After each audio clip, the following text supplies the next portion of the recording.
Dia depends. Dia depends pada orang yang stok tu. Kan, kalau dia pergi buat benda-benda ekstrim, just nak bagi tahu orang yang dia stok tu, yang dia suka orang tu, tapi benda dia approach, cara approach dia terlalu ekstrim, dia jadi tak selesa, dia jadi tak elok lah. Stalker tu tengoklah, kadang-kadang kita simpan stok. Stalker ni sebenarnya kalau bahasa dia yang lebih elok, crush. Pada saya dia macam crush lah. Aku ada crush dengan awek ni, so selalu check it out kat Instagram kan. Dia jangan pergi over limit lah sampai duduk depan rumah kan. Setakat ni tak pernah saya tak pernah stalk orang. Mungkin orang pernah stalk saya. Dapat apa-apa jam. Itu bukan stalker, itu hantar santau. Dia depends. Dia depends pada orang yang stalk tu. Kan, kalau dia pergi buat benda-benda ekstrim, just nak bagi tahu orang yang dia stalk tu, yang dia suka orang tu, tapi benda dia approach, cara approach dia terlalu ekstrim, dia jadi tak selesa, dia jadi tak elok lah. Tapi kalau dia, dia stalk, dia tengok orang ni minat apa, orang ni suka apa kan, orang ni jenis macam mana, dia suka orang yang macam mana, and dia nak jadi orang yang itu untuk orang yang dia stalk.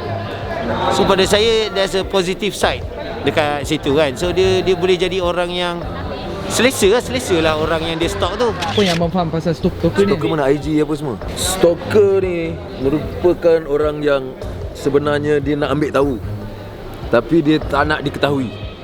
Jadi dia stalk aja. Kalau dia nak like pun dia fikir, pasal bila dia like, orang tahu dia like, orang tahu dia stalk.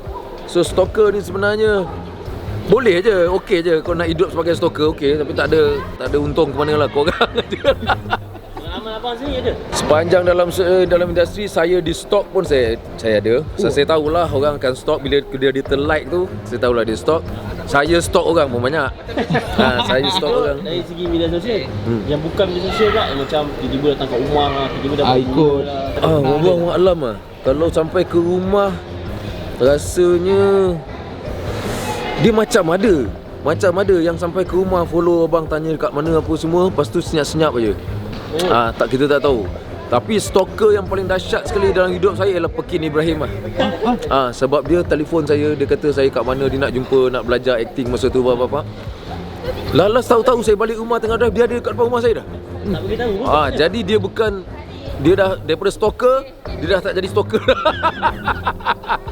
Dia betul-betul duduk depan rumah saya pasal dia nak cari guru masa tu, dia nak belajar lakonan. Itu antara pengalaman saya lah kat luar.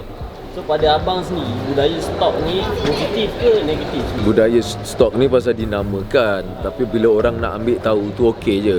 Setelah ambil tahu tu yang penting, dia tujuannya negatif atau positif. Dia sebenarnya kenapa dia ambil tahu, dia follow kita ni pasal apa? Pasal apa dia follow? Kalau dia follow kita ni kerana nak mencari kelemahan kita, nak cari poin-poin tertentu, itu sangat teruk lah. Tapi kalau dia follow, dia rasa dia banyak boleh belajar, okey, tak ada masalah. Tapi kalau dia follow kerana dia nak mencari kelemahan, kemudian dia nak attack, itu bagi saya Keselamatan pula satu. dari sudut keselamatan terutamanya. Kita dengan family kita apa semua, kalau dia stalk maknanya dengan tujuan yang jahat, bagi saya tak payah buat kerja tu lah. Dan kita pun sendiri, orang kata dalam mendedahkan kerja-kerja kita pun kena berhati-hati. Janganlah beritahu okey aku 2-3 hari tak ada kat rumah. Siap bagi tahu. Jadi benda-benda ni sangat bahaya. Anak sekolah apa semua ni macam-macam. Sebab kita harap semua orang baik, tapi kita tetap kena jaga-jaga. Sebab yang dikatakan pencuri, perogol tetap ada, walaupun kau kunci rumah. Itu dia. Dia tetap ada. Jadi benda tu tetap ada. Tapi bukan bererti kita tak perlu jaga. Kita masing-masing pun kena segan. Kita kena segan, kita kena tahu memang orang, kalau macam saya orang Islam. Jadi saya berfikir secara Islam. Secara Islam kita kena segan daripada rumah, sebab kita ni suka dipuji. Wanita suka dipuji. Kita puji cantik, dia pun naik lah, terbang ke awangan. Kan jadi untuk mengelak dipuji tu lebih-lebih, coverlah sebut sedikit. Itu je.